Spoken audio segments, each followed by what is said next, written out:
अमरावतीतल्या बडनेऱ्यातील जुनी वस्ती परिसरात हृदयद्रावक प्रकार घडलाय।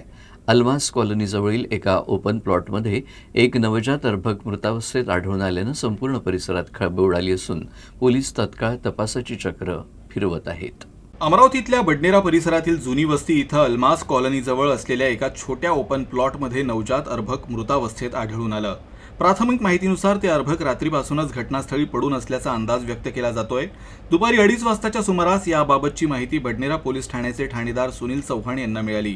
माहिती मिळताच त्यांनी पथकासह घटनास्थळी तात्काळ धाव घेत पंचनामा सुरू केला। घटनेचं गांभीर्य लक्षात घेता फॉरेन्सिक टीम तसंच श्वान पथकाला घटनास्थळी पाचारण करण्यात आलं। त्यांनी तपासाची प्रक्रिया सुरू केली। नवजात शिशूचा मृत्यू नेमका कशामुळे झाला, अर्भक कुणी इथं आणून फेकलं याचा सखोल तपास पोलीस करतायत। या हृदयद्रावक घटनेमुळे परिसरात हळहळ व्यक्त केली जात असून नागरिकांमध्ये संतापाची भावना देखील निर्माण झाली आहे।